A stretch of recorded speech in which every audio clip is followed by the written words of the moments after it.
Namaste. Let's say I'm driving my car at a speed of about 200 kilometers per hour. My body is almost like a part of the car when I'm in it. All the parts and organs in my body, as well as my blood, are traveling at the same speed as the car because we're all moving as one unit. However, the car has its own limitations, such as being restricted to roads and also being unable to fly, go over water, or enter certain countries. In addition, the car's performance is subject to maintenance and various system failures. Likewise, to function well requires certain conditions such as recommended temperature, lubrication, and tire pressure. In order to break free from the limitations of my body, I would have to step out of my car and move on my own. Now, substitute the car with your body, and you as the one driving the car with your true inner self that drives your body, of which your mind is your operating interface. Yourself is the master of your body. Before we continue, let us look into what is meant by the term self. The easiest way to get close to the truth would be that whatever you might probably think yourself to be, that it is not. It is certainly not your body, your mind, your emotions, or your ego.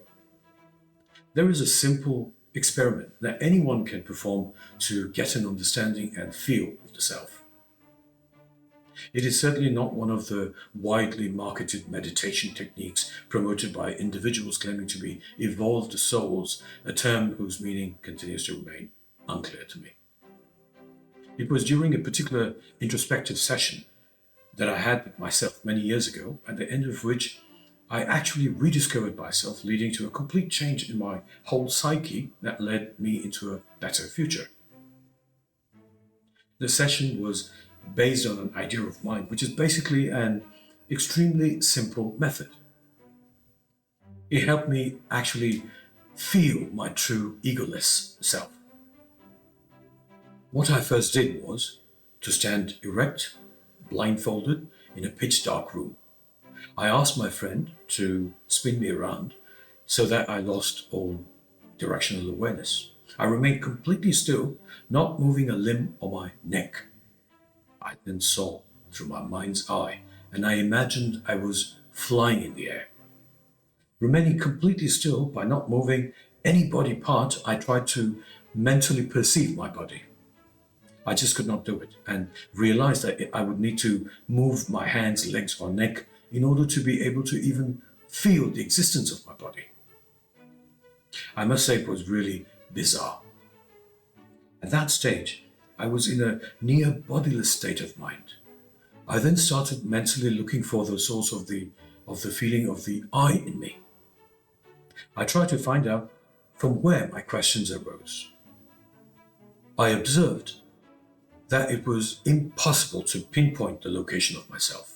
Once I established that the I in me does not exist in a particular place, and neither could I perceive nor sense my physical body, I followed Shloka 12 of the Shloki by Sri Adi Shankaracharya and began visualizing myself to be the mighty ocean.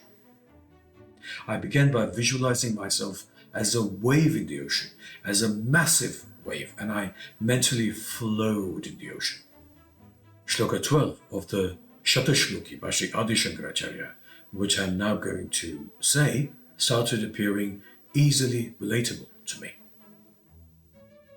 Atman bodhis tarangosmi mitigamane bhavayanna samastaha samvit sutranuvidho manirahamiti vasmindriyartha pratito drashtosmi atma valokaditi shayana vidho magna ananda sindho antarnishtho mumukshuhu sakhalu tanubhrutam yo nayatyeva mayuhu. That aspirant for liberation, who, when engaged in activities in the world, looks upon himself as a wave in the ocean that is Brahman. When just sitting, thinks of himself as a gem strung on a thread that is Brahman, like the pearls on the string in Shloka 7.7 of the Srimad Bhagavad Gita. When experiencing sense objects through the sense organs sees all objects as Brahman or Atman alone, and when sleeping considers himself as immersed in the ocean of bliss, that is Brahman, and spends his days in this manner, is the one who is established in the indwelling self that is none other than Brahman. Self-realization is not merely saying, but comprehending and experiencing the greatest truth, I am, or Aham Asmi, beyond which there is nothing. The existence of anything or whatever you can imagine needs to be certified by your awareness. And your awareness is the I in you, or rather your Atma. As Krishna says in Shloka 7.2 of the Srimad Bhagavad Gita, Jnanam deham savijnanam idam vakshyam yasheshataha yajñatvaneha bhuyon yajñatavyam avashishyate. Krishna says, I will now clearly explain to you this phenomenal knowledge and also its realization, after which there will be nothing further remaining to be known in the world. Shloka 7.3 Manushyanam sahastreshu kaschid yatati siddhaye yatatam api siddhanam kaschin mam vetti tattvataha. Out of thousands of men, hardly one tries to achieve perfection in self-realization. And among those trying so hard to do so, there is hardly one who achieves perfection in self-realization. And among those who do achieve self-realization, there is hardly one who truly knows me, says Krishna. It is noteworthy that although Christianity is a monolatrous theistic religion, a particular verse in the Old Testament gets a bit close to the idea of divine subjective awareness, although the entity who is speaking is portrayed as a personal God. It's the book of Exodus 3:14. So God replied to Moses, I am who I am. He also said, you will say to the Israelites that I am has sent me to you. It is strange that even a theistic monolatrous religion such as Christianity should use the concept of supreme subjective awareness for their Godhead.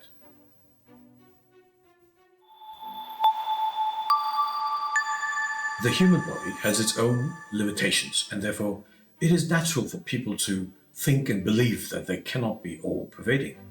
Using the car and driver analogy, let's now compare the human body to the car I spoke about in the beginning of this presentation. Just as the limitations of my car apply to me as long as I am in it, the limitations of my body also apply to me, as in myself, as long as I perceive myself as my body and also believe that I am restricted to my body. When we analogize my body to my car, we could analogize me, who is driving the car, to myself, or Atma, which is the master and driver of my body. The self is pure subjective awareness. It is nothing but the pure I am with zero attributes. It is formless and therefore it is not restricted to any specific area or space. That being the case, I, or myself, through my thoughts, can travel anywhere in the universe within a split second, can't I? I just have to think of the sun, which is about 150 million kilometers away from Earth, and I can be on the star mentally within a fraction of a second. Or I could also instantaneously be in the Andromeda galaxy, for example, which is about 2.5 million light years away from planet Earth. Why not? Particularly after we have, through logical deduction, arrived at the fact that the I in me is my consciousness and not my body, just like the driver of the car is not his car. The core study of the supreme part of Vedanta is that of the all-pervading eternal self. Vedanta is not the place for rites and rituals or personal deities and all those 330 million imaginary gods. The one who can see the self as the driver of the car, called their body, is fully prepared to receive much higher knowledge from the Upanishads. The chariot analogy has been used almost all over Vedantic scriptures, starting from the Srimad Bhagavad Gita to the Upanishads. In the Kathopanishad, Yamadharmaraja explains the chariot analogy to young Nachiketa. An extremely important truth to remember is that Brahman is always subjective and never objective. If you can objectify Brahman or give it a shape, then it is not Brahman. Shloka 1.4 of the Kenopanishad says, Yadvacha anya pyutitam yena vaga pyudyate tadeva brahma tvam viddi nedam yadidum upasate.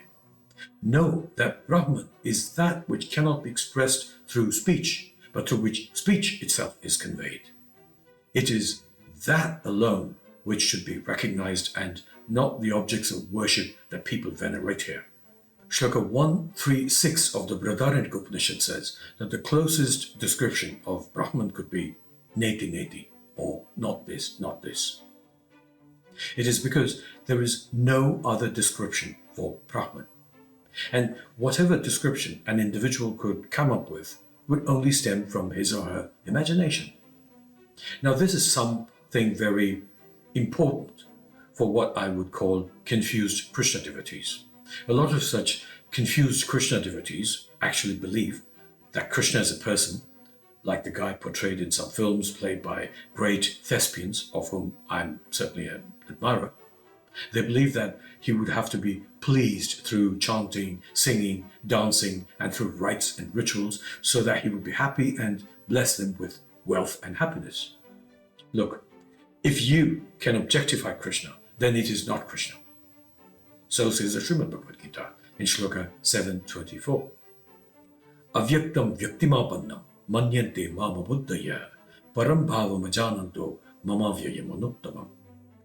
Foolish people who do not know my formless, exalted, imperishable, and supreme nature think I assume a manifest human form. Krishna is the underlying principle of everything that exists and does not exist. Shloka 10.20. Ahamadma gurakesha sarvabhuta shayastitaha ahamadischa madhyamcha bhutanamanta evacha. I am the self, Gurakesha, or Arjuna, situated within all living entities. I am the origin, the middle, and also the end of all beings. Ask yourself, why do you need meaningless rites and rituals that are mostly conducted due to selfish interests?